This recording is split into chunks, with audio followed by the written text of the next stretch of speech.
cuando quieras, Cami. Bueno, ¿cómo se ha dado todo lo que has logrado? Hola Cami, muchas gracias por tu pregunta. Yo creo que todas las cosas se logran con mucho esfuerzo y con mucha paciencia. Muchas veces esperamos alcanzar cosas por un camino corto o por un camino fácil y decimos como no, no debe ser tan difícil, ¿no es cierto?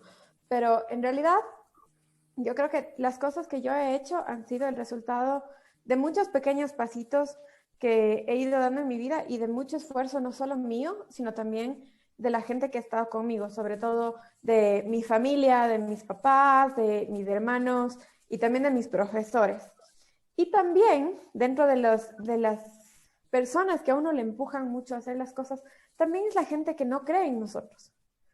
Porque muchas veces vas a tener en tu camino, cuando tú quieras lograr algo, gente que te va a decir, no, no vale la pena, o ¿por qué haces esto? Tal vez no te vaya tan bien en esto. Y esas personas también te motivan a decir, no, yo sí puedo, o sea, si yo quiero, creo que voy a poderlo lograr. Entonces, yo estudié neurociencias cognitivas, que son esta ciencia, ¿no es cierto?, que une el cerebro y la conducta humana. Entonces, lo que buscamos es entender la mente y el cerebro como uno solo.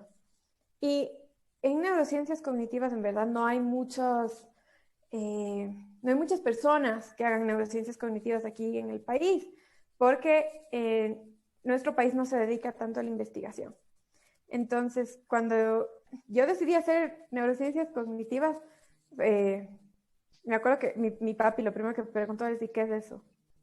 Y esa es la cosa que la mayoría de gente te pregunta. Y cuando llegué a Londres y me decían como, ¿qué estudias? Y yo decía, neurociencias cognitivas, te quedan viendo con esa cara de que estudias chino avanzado, así como, wow. Entonces, eso a veces uno le intimida, pero también te motiva a decir, bueno, ¿por qué está tan sorprendida la gente con esta respuesta? Antes de eso, antes de mi maestría, yo estudié psicología clínica y también me pasó lo mismo, que mucha gente me decía, no, pero ¿cómo vas a ser psicólogo? Que mejor es otra cosa. A mí me gustaba mucho todo el tema de ciencias como astrofísica y esas cosas. Entonces me decían, pero ¿por qué no estudias algo de eso? Y yo decía, no, no, no quiero. Entonces también saber que para conseguir lo que nosotros queremos es importante sentir el llamado que tenemos de nuestro corazón de decir, esto es lo que me gusta. O sea, no solamente es algo que, que quiero hacer o que quiere la gente que haga, sino esto es lo que a mí me apasiona. Entonces, por ejemplo, no sé, tú, Cami, ¿qué quisieras ser de grande? A oncóloga pediatra. ¡Wow! ¡Qué increíble! Yo también quería ser oncóloga pediatra. Pero la verdad me da mucha pena porque soy bien llorona. Entonces dije, no, creo que no es lo mío. Y imagínate que tú en tu camino para ser oncóloga pediatra vas a tener mucha gente que te diga que por qué no haces otra rama o que tal vez ya hayan algunos oncólogos pediatras. Y también vas a tener mucha gente que te va a decir, sí, dale, dale, Cami, tú puedes, te vas a graduar con una excelente nota, vas a ser la mejor médica de tu promoción y además vas a irte a especializar en un lugar increíble. Entonces tú tienes que no solamente escuchar a la gente que te dice que no, sino a la gente que te dice que sí, y escucharte a ti misma decir sí, sí puedo, y no rendirte. Y de verdad yo creo que tú, así como yo hago neurociencias, tú vas a ser una excelente oncóloga pediatra y ya ves, algún día capaz hasta yo les llevo a mis hijos cuando tenga hijos a atenderse contigo, ¿no es cierto? O sea, uno nunca sabe, pero tienes que creer y tienes que apasionarte lo que hagas. Entonces yo creo que esa es la clave para conseguir todas las cosas y yo creo que eso es mucho de lo que a mí me ha llevado a hacer las cosas que he hecho hasta ahora. Muchas gracias, Joana, por tu respuesta. Ahora, ¿qué ha sido lo más fantástico que has descubierto en tus estudios? Lo más fantástico que he descubierto en mis estudios, qué increíble pregunta. Eh, Más allá de mis estudios, bueno, en mis estudios lo más fantástico que descubrí fue la terapia con caballos, porque yo hago terapia con caballos y yo no creía en eso. Sabes que los que somos científicos a veces no creemos en algunas cosas porque pensamos que no hay suficiente ciencia para que lo valide. Y yo crecí en una hacienda y tuve que salir de mi hacienda porque el gobierno nos quitó nuestra propiedad. Entonces yo dejé ahí a mis caballitos porque no me podía llevar. Y yo nunca más quise saber de caballos. Dije que no, que eso era ya por poco y una cosa inventada. Y mi papi me dijo que no. Me dijo, bueno, o sea, si no crees tanto en estas cosas, la terapia con caballos, ¿por qué no te vas un día a un curso y haces la prueba? Ahí para que digas como que en serio no sirve o sí sirve. Entonces, yo toda rebelde decía que no, y luego dije, sí, es un buen punto, voy a irme y voy a comprobar que esto no funciona. Y llegué y fue la terapia más increíble que he hecho en mi vida. Y fue un cambio así espectacular. Y después de eso yo me dediqué a estudiar terapia con caballos. Y yo he visto cosas de la terapia con caballos que no he podido ver en ninguna otra terapia. Por ejemplo, bueno, nosotros tenemos la terapia con caballos donde yo hacía en Cahuayu, yo era voluntaria, y teníamos chiquitos que tienen ciertas condiciones, ¿no es cierto? Entonces, yo me acuerdo de uno de mis primeros casos ahí en Cahuayu, él tenía autismo, era un niño autista, y no hablaba nada. Yo trabajé 3 meses con él, no me dijo nada.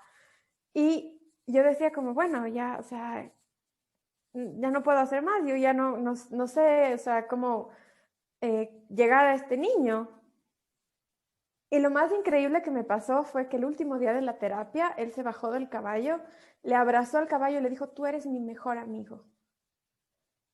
Y para mí fue la situación más increíble del mundo porque descubrí que en realidad yo no era solamente la persona que estaba trabajando, sino también, obviamente, el caballo que trabaja conmigo. Y que sí ha habido un cambio en este niño y que tal vez el hecho de que yo no lo pueda ver no significa que no haya. Entonces, para mí, la terapia con caballos es lo más increíble que yo he descubierto en el tema de psicología y también en el tema de neurociencias. Yo creo que el trabajo en equipo que tiene la comunidad neurocientífica es muy lindo. Entonces, si tú tienes, por ejemplo, una pregunta, ¿no es cierto?, sobre algo de neurociencias, les puedes escribir a tus compañeros o les puedes escribir a tus profesores o a gente que ni siquiera conoces. Entonces, creo que en general estas dos experiencias me han llevado a conocer mucho sobre el trabajo en equipo y a saber que uno siempre puede aprender más y que aprende no solamente de los libros o de las clases, sino de las personas con las que comparte. Bueno, muchas gracias, Joana. Y ahora sí damos paso a Emi Benalcázar. Gracias, Cami. Perfecto, buenísimo. Aquí hacemos un pausa en la grabación. Me preguntó la Cami de lo que hace terapia con caballos y yo no planeaba preguntarte eso, pero te voy a preguntar porque me quedé con un poco de duda. Y, o sea, ¿cómo es la terapia con caballos? O sea, ¿qué haces con los caballos? ¿Cómo funciona la terapia con caballos? Ajá. Ya. Verás, hay 2 tipos de terapia con caballos, ¿no es cierto? La terapia con caballos en general se llama equinoterapia. Entonces, obviamente, quedas con las 2 palabras, ¿no es cierto? Equino de caballos y terapia de la parte profesional y terapéutica que vamos a hacer. Entonces, en la equinoterapia hay muchas ramas chiquitas. Las ramas que hago yo es la equino en sí, que es como que este trabajo más físico, un poco de hipoterapia, que es este trabajo completamente físico, y también la terapia asistida con caballos, que es la parte más emocional. Entonces, ¿cómo funciona la parte de la terapia física? Los caballos son obviamente animales enormes. No sé, ¿a ustedes les gustan los caballos? Mándenme una manita si les gustan los caballos. Muy bien. A los que nos gustan los caballos sabemos que son criaturas muy, muy grandes, ¿no es cierto? Y muchas veces el hecho de poder estar sobre un animal que es tan grande y poder ganarte la confianza de ese animal ya genera una tranquilidad en tu cerebro. Pero en la parte física, tenemos que saber que estos animales, como son más grandes, tienen ciertas cualidades que a nosotros nos van a ayudar a tener diferentes procesos físicos. De estas cualidades, las más importantes son 3. Son la marcha, son el ritmo y son la temperatura corporal del caballo. Entonces, en la marcha o el caminar del caballo es muy importante porque es muy similar a la caminata humana, que es una caminata cruzada. O sea, que tú cuando caminas, o sea, cuando les decían marchar en la escuela, ¿no es cierto? Tú levantas un pie y se cruza con el brazo del otro lado. Ya, ahora cada vez que caminen se van a fijar en esto, verán, se van a acordar de mí. Entonces, tú das un paso y se mueve tu brazo del otro lado. Y en los caballitos pasa lo mismo. Cuando ellos mueven su pata delantera, se mueve la pata trasera del otro lado. Es como en diagonal. No sé si eso está muy claro. ¿Sí? Sí. Entonces, esa marcha se asimila mucho a nuestra marcha humana, y hace que cuando estemos montados nuestro cerebro tenga como un tipo o sea, de procesamiento de si tú fueras el que está caminando, ¿no es cierto? Como que se activan más o menos las mismas áreas porque la marcha es muy similar, el movimiento es muy similar. En el ritmo del caballo, o sea, si ustedes han montado caballo se van a dar cuenta que siempre tienen como un paso muy, no quiero decir rítmico porque es súper redundante, pero es muy, muy constante, ¿no es cierto? Entonces, no es que el caballo va y da un paso y luego da dos y luego da uno y luego da tres, sino es siempre igualito. Entonces, eso hace que para tu cerebro sea mucho más fácil poder predecir lo que va a pasar. Nuestro cerebro funciona de una forma matemática en ese sentido. Para nuestro cerebro es mucho más fácil asimilar la información que puede predecir y genera predicciones todo el tiempo. Entonces piensa como, si tengo esta información, ¿ahora qué va a pasar? ¿Qué puede pasar? Y eso es lo que nos ayuda a decidir día a día y a movernos día a día y a hacer todo lo que hacemos.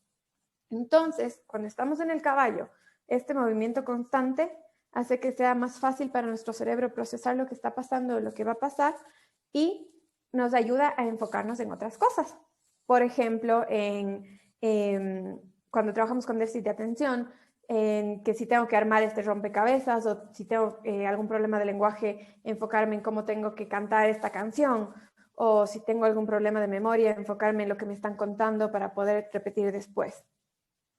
Y en la temperatura, que era en nuestro tercer superpilar importantísimo, los caballos tienen una temperatura más alta que nosotros. Entonces, ellos tienen una temperatura entre 1 o 2 grados más caliente que nosotros y puede llegar a ser mucho más caliente cuando están en actividades, cuando están caminando, trotando o corriendo. Y eso ayuda a que el flujo sanguíneo de nosotros, que estamos encima del caballo, sea mucho mejor. Y que también los impulsos nerviosos, los estímulos nerviosos viajen de mejor forma. Por eso vemos que muchas personas que tal vez tienen una dificultad en el movimiento o tienen una parálisis o se les complica mover alguna parte de su cuerpo, suelen reaccionar mucho con los caballos. Y pueden a veces después de tener la terapia volver a caminar o pueden volverse a mover o se recuperan hasta cierto grado. Porque esta sangre y estos impulsos nerviosos se manejan mucho mejor. Es como que tuvieras una bolsa caliente, de esas de agua caliente o de semillitas calientes en todo el cuerpo, ahí moviéndose por 40 minutos. Entonces, es algo muy, muy bueno. Y así funciona la terapia física. Y la terapia psicológica funciona porque tú tienes un animal gigante, ¿no es cierto? Hablábamos de este animal inmenso que está ahí para reflejar lo que tú haces. Pensemos desde el punto de vista súper científico. Los caballos son animales presa. Nosotros en lo más no civilizados, si todos viviéramos todavía ahí en la época de la chispa, probablemente nosotros cazaríamos caballos, ¿no es cierto? Nos los vamos a comer porque nosotros somos depredadores y ellos son animales presa. Entonces, a lo largo de toda esta evolución que hemos tenido, ellos han tenido que estudiar mucho el comportamiento humano y saber mucho de cómo funcionan sus depredadores para poder huir. Entonces, los caballos tú tienes que generar confianza con ellos para que ellos respondan a lo que tú les estás pidiendo. Ellos tienen que sentir que tú no les vas a hacer daño, que tú no les vas a comer, que tú no les vas a agredir. Entonces, una vez que te ganas esa confianza de este animal gigante, este caballo tiende a reflejar tus conductas. Y eso hace que sea mucho más fácil para ti asimilar lo que estás haciendo. Y además, es una criatura que no te está juzgando, sino que está ahí para reflejar lo que tú estás haciendo. Entonces, eso en nuestra psicología es muy bueno porque nos ayuda no solamente a ver nuestras conductas, sino a sentir que estoy haciendo esto y no pasa nada. Y si es que quiero tener cambiar más esto, confianza. exacto, Algo así. exactamente. Entonces, por ejemplo, supongamos que yo estoy súper enojada, ¿ya? Estoy súper enojada y quiero acercarme a un caballo, ese caballo va a huir, porque va a pensar que si yo estoy enojada le voy a hacer daño. Entonces, yo tengo que tranquilizarme para que ese caballo se acerque a mí. Y si es que, por ejemplo, yo corro, ese caballo va a salir corriendo porque va a pensar que algo pasa. Entonces tengo que decir, no, a ver, yo puedo con esta situación, no pasa nada, me voy a acercar a este caballo y el caballo va a sentir esa tranquilidad y yo voy a saber psicológicamente que pude hacerlo. Entonces, esa es más o menos la forma en la que funciona en en la parte emocional y la parte psicológica todo esto de la terapia con caballos. Qué interesante. Bueno, te quería preguntar otra cosa, de si es que disfrutas de tu carrera, ¿te gusta hacer lo que haces o hubieras preferido tu otra carrera? Yo creo que, a ver, yo amo mi carrera, me encanta. Creo que mi carrera me ha llevado cada vez por diferentes caminitos.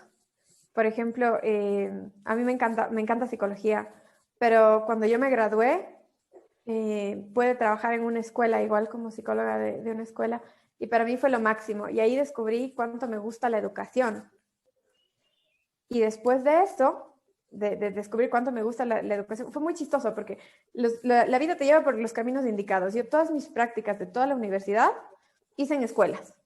Y el último año estuve en una guardería y yo, no tienes una idea, soy malísima para los niños, en serio, esa época no sabía nada. En la vida había cargado un niño, no, era así como el Grinch de los niños, ¿ya? Y después de poder tener esta experiencia con los niños en la guardería, me encantaron. Y después fui profesora y después trabajé en esta escuela y me llevó por ese rumbo de la educación. Y eso también es una gran parte de lo que me ha llevado ahorita a hacer investigación académica, porque no solamente me gusta esta parte de voy a investigar y saber, sino voy a investigar, voy a saber y voy a compartir. Y voy a esperar que me hagan preguntas y que alguien también cuestione lo que yo sé para poder ir aprendiendo juntos. Entonces, a mí me encanta mi carrera, la disfruto un montón. Siempre creo que es bueno acompañar tu carrera de otros hobbies que estén aparte. Entonces, por ejemplo, la Cami quería ser oncóloga pediatra, ¿no es cierto? Entonces Cami va a ser una súper oncóloga pediatra, pero supongamos que también le gusta bailar. Entonces en su tiempo libre se dedica a bailar y a relajarse y como que se enfoca mucho en varias áreas. Y yo creo que eso es fundamental. A veces pensamos que tenemos que dedicarnos 100% todo el día solo a nuestra carrera y eso no es verdad. Para tener un equilibrio. Exactamente. Entonces, no sé, por ejemplo, ¿a ti qué te gusta hacer? Bueno, a mí me gusta la cirugía plástica. Uh-huh. Quisiera ser cirujana plástica de grande. ¡Qué increíble! Entonces, imagínate, tú vas y tienes alguna otra actividad aparte de todo esto que te guste, no sé, cantar, bailar, pintar, el deporte. Me gusta mucho pintar y hacer tenis. ¡Qué increíble! Entonces, imagínate, tú vas a ser una increíble cirujana, pero además puedes ser una gran deportista. Y además puede ser una gran pintora. Entonces, hay que saber disfrutar de la carrera de uno, pero hay que aprender a disfrutar no solamente de la carrera, sino de la vida en sí, de todas las diferentes áreas chiquitas que le componen. Y eso es lo que le va a hacer a tu carrera mucho más disfrutable. Muchas gracias, Joana. Ha sido un gusto conversar contigo. Seguro, Emi, gracias a ti. Buenísimo, buenísimo. A ver, vamos entonces a eliminar de... En una entrevista, usted dijo, estamos tan acostumbrados a creer que no podemos hacer cosas que sí podemos. ¿Qué significa eso? Hola, Bernat. Muchas gracias por tu pregunta y qué lindo, gracias por haber escuchado mi entrevista. Me emociona mucho esto. Yo creo que es verdad, ¿no es cierto? Estamos muy acostumbrados a que nos digan que no podemos hacer cosas que en verdad sí podemos hacer. Entonces, siempre pasa, como te digo, como les decía también a tus compañeras, que hay alguien que te va a decir que no puedas, o que no eres bueno, o que tal vez lo que tú quieres no tiene mucho sentido, o también es muy común que te digan, pero con esto no vas a ganar plata, y en realidad tal vez ese no es el objetivo, ¿no es cierto?, sino disfrutar lo que tú quieras hacer, o te van a decir, pero esa carrera no sirve, o esa carrera es muy fácil, y es muy común escuchar ese tipo de comentarios según tú vayas creciendo. Y lo más importante es saber que esos comentarios no son reales. A mí también me dijeron una vez que las personas como yo, no sé qué me querían decir con eso, pero me dijeron que a las personas como yo nos va mal en psicología. Y yo dije, bueno, ya nada, pues ya estaba acabando la carrera, me faltaba un semestre. Y dije, no, o sea, me ha ido súper bien hasta ahora y ya nada. Y a la final yo también he podido hacer muchas cosas que tal vez mucha gente no creía que podíamos hacer. Y también como país tenemos esa costumbre, ¿no es cierto? O sea, no solamente como personas, sino como país, de decir, no, es que el Ecuador no sirve para esto, el Ecuador no tiene esto, o yo, ¿qué voy a dedicarme a hacer esto en mi país, donde no hay nada? Y nos volvemos otra vez a acostumbrar a este discurso de que las cosas no pueden darse. Y eso no es verdad. Mira, en el Ecuador hay muy poca gente que hace neurociencia. Pero aquí estamos, ¿no es cierto? Estamos aquí hablando, estamos compartiendo la neurociencia, compartiendo experiencias. Hay muy poca gente en el Ecuador que hace muchas cosas. Por ejemplo, fotógrafos ecuatorianos hay un montón, pero hay muy pocos fotógrafos ecuatorianos que trascienden. Porque no se dejan intimidar de decir, bueno, no importa, o sea, voy a lanzarme a este concurso, voy a lanzarme a esta otra cosa. Y tenemos justamente el escuencano, el Rainer Alba, tiene muchísimo éxito, y a él también le han dicho que no ha podido. O tenemos, yo tengo una gran amiga, ella es economista, está estudiando ahora también en Londres, y ella tiene un impacto altísimo en su universidad. O por ejemplo, te doy otro ejemplo, así de estos chiquitos que uno no sabe, pero que son siempre importantes. Yo tengo un amigo ambateño que hace seguridad nacional para la oficina de la reina de Inglaterra. Y cuando tú quieres decirle a alguien aquí que quieres hacer seguridad, ciberseguridad, o sea, todos los medios digitales, te quedan viendo como que, uy, este man de ley me quiere hackear mi Facebook o quiere robarse mi clave de Instagram. Y no es así, ¿no es cierto? Puedes llegar a cosas mucho más grandes. Entonces yo creo que ese es el problema, que nos acostumbran a pensar que no podemos y nos ponen límites. Y está en nosotros poder decir, no, este no es mi límite. Yo puedo llegar a hacer más, puedo alcanzar a hacer mucho más. Entonces yo siempre quiero dejar ese mensaje, o sea, que todas estas cosas que estamos acostumbrados a oír como niños, como jóvenes, como científicos, como artistas, porque los artistas sufren un montón de esto, o como personas en general y como ecuatorianos, tenemos que dejarles, porque no es verdad. El Ecuador tiene muchísimo que dar y nosotros tenemos muchísimo que dar, pero tenemos que convencernos y tenemos que creer en nosotros mismos también. Ok, muchas gracias. Y otra pregunta. ¿Es difícil ser una chica STEAM? Es interesante. Yo creo que, a ver, siempre va a ser difícil hasta que la gente descubra y aprendan y deconstruyan estas ideas que tienen, ¿no es cierto? De que las mujeres no han tenido este acceso, no han podido, no ha sido... Es muy común escuchar que no ha sido un área femenina, ¿ya? Esa es una situación muy, muy común. Pero, ¿por qué todo lo que es, en inglés se llaman hard sciences, o sea, todo este tema del STEAM, ¿por qué no hay tantas mujeres? Es porque tampoco ha habido la oportunidad. Entonces, históricamente, hay esta falta de oportunidad. Entonces, si no te dejan, ¿cómo vas a llegar? Es como que yo les diga, chicos, ¿saben qué? Mañana nos vamos todos a la NASA, y ustedes me van a decir, yo, pero nunca nadie se ha ido a la NASA de una escuela en Cuenca. Y yo les voy a decir, sí, pero no importa, porque tampoco hemos tenido la oportunidad. Entonces, tenemos que entender que las áreas de STEM tienen esta situación, que no es porque las mujeres no podamos, o porque no queramos, o porque no nos interese, sino porque en realidad no ha habido históricamente la oportunidad. Y ahora que hay mucha oportunidad, tampoco llega a compensar. Imagínate que las Naciones Unidas nos dicen que únicamente a nivel mundial el 33% de las científicas son mujeres. Entonces, imagínate, en todo el mundo somos muy poquitas. Y no porque no nos guste, sino porque no hemos tenido estas posibilidades, porque sí existen mucho sesgo también. A mí también me pasa mucho cuando estoy en una investigación, si tengo un equipo que es solo de hombres, que les cuesta un montón dejar al lado ideas que tal vez ellos ni siquiera son conscientes que tienen. Por ejemplo, me pasó el otro día, fue súper chistoso. Dabas una opinión sobre un estudio y yo le decía a mi compañero, le decía, mira, esto no va a funcionar porque el tiempo que tú le estás poniendo es muy largo. Y no me entendía, es como que no quería aceptar, ¿no es cierto? Y vino otro chico y le dijo, ¿sabes qué? Creo que no va a funcionar porque el tiempo que tienes es muy largo. Y ahí le dijo, sí, creo que tienes razón. Entonces, de esas cositas pasan. Y yo estoy muy consciente que no pasan por malos, sino porque ni siquiera se dan cuenta. Entonces, por eso te digo, es muy interesante porque tú ves cosas que muchas veces ni siquiera les considerarías en un día a día, pero que cuando estás en tu área sí las sientes. Entonces es importante no solamente que nos quedemos con eso de que esto pasa, sino esto pasa y tenemos que hacer algo al respecto. Entonces yo sí les invito a todos a que no tengan miedo si es que ustedes tienen que decir algo, por ejemplo, que les hace sentir mal, o si ustedes chicas quieren meterse en un área STEM, o sea, háganlo. Y así les toque ir un poco contracorriente, no pasa nada, porque ese es el cambio que tenemos que generar para que estas situaciones ya no se vayan dando.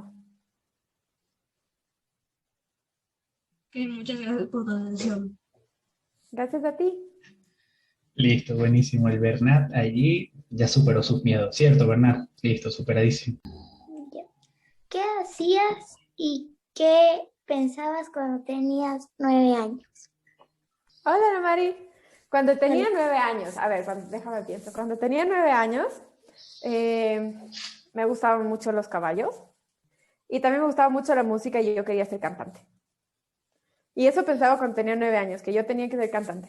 Y me encantaba. Y era así no te puedes imaginar, o sea, creo que pobres mis papás que tenían que escuchar mis conciertos en la ducha todos los días, pobrecitos, o sea, Dios les bendiga. Pero pensaba eso, ¿no? Y también pensaba que quería hacer algo importante. Y no sabía qué. Pero siempre una cosa que he tenido en mente todo el tiempo es que yo quiero alcanzar mis sueños. Obviamente después ya no fui cantante porque eso no pasó, pero me dediqué mucho a estos otros temas que me gustan y siempre estaba abierta a la posibilidad de ser más, de poder hacer más cosas y también que estas cosas estén al servicio de la gente. Entonces, cuando yo tenía 9 años, pensaba como, tengo que ayudar a la gente y tengo que ayudar a la gente a través de ser cantante. Y escribía muchas canciones, pero obviamente después, como te cuento, no pasó. Y después me empezó a interesar mucho este tema de las culturas, de la gente, de compartir. Y creo que también todo eso fue formando este camino para que yo estudie psicología. Pero cuando tenía 9 años pensaba mucho eso, que todos los sueños que yo tenía eran posibles y que los quería alcanzar. Y sigo estando muy convencida de eso. Así que le agradezco mucho a mi yo de 9 años por no rendirse con eso nunca. Otra pregunta es, ¿alguna vez has querido renunciar a tu carrera? Sí, yo creo que muchas veces nos sentimos muy abrumados por muchas situaciones y pensamos que tenemos que dejar todo ahí. Sobre todo cuando tenemos adversidades o cuando tenemos momentos difíciles o no nos salen las cosas, pensamos como que ya, esto es y ahí se queda todo. Pero después, o sea, te pones a pensar, ya cuando te calmas, te pones a pensar y dices, pero esto es lo que me gusta, o sea, ¿por qué lo voy a dejar de hacer? Y solamente sigues. Y es muy importante, sobre todo en la carrera académica y en la carrera de investigación, saber que muchas veces tus experimentos no van a salir como tú estás pensando, que muchas veces vas a tener los resultados que no esperabas, que no siempre va, no sé, a ser un premio Nobel o un experimento súper así trascendental, pero que igual son resultados. Que muchas veces tal vez no te vas a ganar la beca a la que tú esperabas o no vas a llegar a la universidad que tú querías. Pero no pasa nada, no pasa nada, tienes que seguir intentando. Y yo creo que algo que me gusta mucho de mi carrera y que he aprendido es justamente eso, o sea, no pasa nada, nos levantamos, ya lloramos cuarto de hora al respecto, lloramos un día al respecto y luego nos levantamos, nos sacudimos y decimos, bueno, va de nuevo. ¿Qué pasó en mi experimento que no funcionó? O si es que esta universidad no me aceptó, ¿a qué otra puedo ir? ¿Qué pasa en esto? Entonces la ciencia te enseña mucho a ser resiliente, a decir, bueno, tengo que seguir. Entonces yo creo que muchas veces sí he pensado como, no, ya voy a votar esto, no sirve para nada o yo no sirvo para esta situación. Y sí es muy importante, y aquí me acuerdo de una amiga mía que yo quiero muchísimo, que también hace neurociencias, y ella me enseñó que siempre hay alguien que apuesta por ti, siempre. Y siempre hay alguien que cree en ti. Así tú no que estés creyendo en ti mismo en ese momento, siempre hay alguien que cree en ti. Entonces te voy a contar, yo en mi maestría en neuro, en Londres, yo quise votar mi maestría 3 veces. Dije como que no puedo esta cosa, es muy difícil. Y mi supervisora, que es una señora, yo le quiero muchísimo, y es una investigadora mundial, se llama Lou Norton, me decía, no importa. Y yo le dije, como 3 semanas después de que empecé el máster, le dije como, oye Lou, ¿sabes qué? Yo creo que este máster no es para mí, yo creo que es muy complicado, yo no tengo experiencia en investigación, yo hago clínica, y me dijo, si es que te escogimos, es porque puedes. Y no me dejó cambiarme de maestría. Y yo estaba súper enojada ese rato, con que no, quiero botar todo y quiero regresarme a mi casa y estar con mis papás y mis perros. Y fue como que, bueno, ya no importa, voy a volver a mi deber de estadística ahorita. Y pasó así. Y después, cuando empezó la pandemia, todos queríamos dejar, ¿me entiendes? Porque todos queríamos volver a nuestro país, a nuestras casas.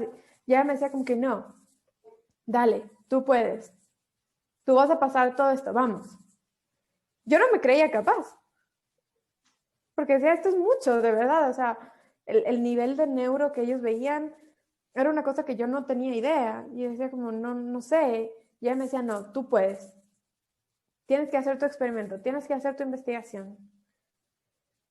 Y también cuando yo estaba inscribiéndome a este tema, ¿no? de los videos de neurociencias, una amiga mía, que ahora es una científica espectacular, trabaja en Oxford, me dijo como, ¿por qué no mandas tu video a este concurso? Y yo le dije, no, estás loca. Pero, ¿cómo mandar mi video? Yo encima soy malísima haciendo videos y como que solo había cortado unas figuritas de papel y les había movido en una mesa y como que dije, qué vergüenza, ¿te imaginas? Todos deben tener unas super producciones y yo amarré mi celular a una lámpara para poder grabar porque vivía sola, todas mis compañeras se fueron y me dijo como que ya, manda, no importa, lo máximo que te va a pasar es que te digan que no. Y mandé. Y ganamos el primer premio a nivel mundial de un instituto de la Sociedad de Neurociencia, en el instituto de neurociencia más importante del mundo. Entonces yo no he creído en mí muchas veces y he querido dejar las cosas, pero siempre ha habido alguien que ha apostado por mí. Entonces yo a esas personas les tengo mucha gratitud y también tengo al mismo tiempo mucha gratitud conmigo misma de salir adelante, de no rendirme y después de que he llorado, he sufrido todo lo que he tenido que sufrir, luego me levanto y digo, bueno, está bien, vamos a volver a leer este artículo. O bueno, está bien, vamos a volver a hacer el experimento. Entonces, por más que se quieran rendir, eso va a pasar muchas veces, pero tienen que saber que sus ganas y su fe en ustedes mismos son mucho más grandes que esas adversidades. Gracias. Gracias a ti.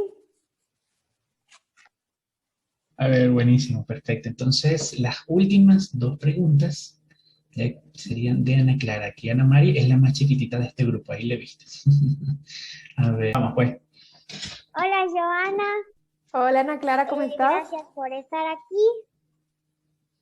Ya, la primera pregunta. Si tuvieras un superpoder, ¿qué harías? ¡Wow! ¡Qué increíble pregunta! Siempre me he preguntado eso.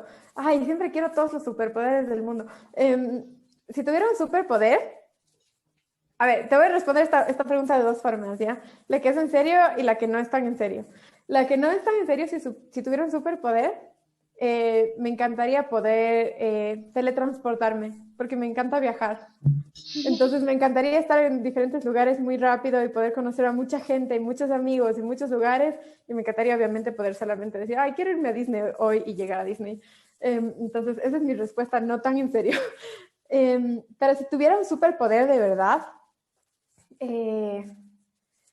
no sé exactamente cuál sería, pero me gustaría que sea un superpoder que me permita ayudar a la gente. Estoy pensando en muchos superpoderes que me gustarían. Por ejemplo, hablar muchos idiomas para poder ayudar a las personas que no pueden comunicarse con nosotros o que si es que necesitan algo y no saben cómo decirlo, que les pueda ayudar.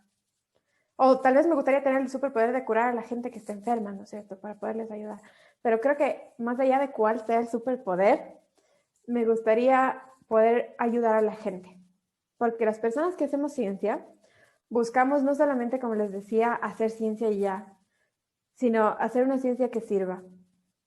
Y yo creo que muchas veces ese también puede ser nuestro superpoder, ¿no? Yo creo que todas las personas tenemos talentos y a veces esos talentos son nuestros pequeños mini superpoderes. Entonces, por ejemplo, para nosotros hacer ciencia que sirva a la gente y que sirva a nuestra comunidad es lo más importante que hay. Porque no importa si yo hago un descubrimiento súper increíble, pero que no le sirva a nadie. Entonces, creo que el superpoder más lindo que nosotros tenemos como comunidad científica es ese, ¿no es cierto? De poder aprender y poner nuestro aprendizaje al servicio de la gente. Y también me gustaría que todos ustedes piensen cuál es su pequeño superpoder que pueden también tener en sus casas, porque muchas veces lo tenemos y solamente no sabemos cómo descubrirlo y pensamos que es algo que tal vez todo el mundo hace, pero puede ser muy, muy suyo y algo muy, que les hace muy, muy especiales también. Entonces, los superpoderes pueden ser estas cosas increíbles como la teletransportación o me haría invisible o me gustaría poder volar, pero muchas veces nuestros superpoderes también están a nuestro alcance de decir, puedo ponerles feliz a mis amigas porque converso con ellas y como me escuchan, o soy muy talentoso y mi superpoder es expresar a través del arte, o mi superpoder es que la gente se alegre cuando yo practico tal o cual deporte, y también esas cositas son nuestros superpoderes del día a día que a veces les pasamos desapercibidos. Ya. ¿Qué le dirías a una niña que quiere estudiar una materia STEAM? Lo que yo le diría es que primero no tenga miedo y que es muy valiente y es muy grande por hacer esas cosas. Y que no tenga miedo de que no pueda o de que se encuentre con un mundo donde no va a encontrarse tal vez con otras niñas, sino que se encuentre con mucha gente que sea mayor que ella y que no le crea, o que se encuentre con gente que le admira mucho y tiene muchas preguntas y a veces sienta que tal vez no puede responder esas preguntas, o que tiene miedo de salir de su zona de confort, de su país, de su casa, de su área para aprender otras cosas.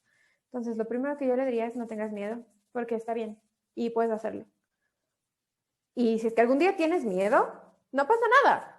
También tener miedo es normal y está bien. Lo que tenemos que hacer es agarrarnos de ese miedo y decir, bueno, tenemos miedo, estamos asustados, pero vamos a seguir juntos en esto y vamos a seguir haciéndolo. Como cuando ustedes se suben a una montaña rusa. Si se han subido a una montaña rusa, saben, ¿no es cierto?, que uno se muere de miedo y es como que no quiero, pero igual te subes, te sientas, te pones, te baja el cinturón de seguridad, te pones tu cinturón de seguridad y dices, me estoy muriendo de miedo, pero igual lo voy a hacer. Les diría que esa es la sensación que tienen que tener. Porque las carreras de STEM son una montaña rusa, que te mueres de miedo. Y muchas veces ya te quieres bajar y dices como que no, en serio, ya no quiero esto. Pero después ves lo increíble que es realmente poder estar en ese viaje y compartir con mucha gente que está exactamente igual que tú. Entonces les diría que no tengan miedo, que pregunten, que sean muy curiosos, pregunten todo, pregunten absolutamente todo. No tienen por qué saber nada. Y también cuestionen. O sea, si alguien les dice algo y ustedes no están de acuerdo, pueden cuestionar, está bien. La ciencia es para eso. No tenemos por qué estar de acuerdo en todo. Y si es que alguien nos dice algo y yo sé que es algo que es diferente y tengo una mejor solución, propónganla. Y tengan esa valentía para creer en ustedes mismos y seguir en esta montaña rusa, porque es un viaje increíble. Y cada vez que se quieran bajar, van a querer volverse a subir.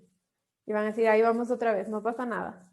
Entonces les diría eso, sean muy valientes y sean muy curiosas. Listo. Muchas gracias, Joana, por estar aquí. Te agradecemos por querer estar con nosotros. Muchas gracias a ti por invitarme y muchas gracias a todos ustedes por todas sus preguntas. Si es que alguien tiene alguna otra pregunta que quiera hacer, igual con toda la confianza me pueden decir, no pasa Claro que nada. sí.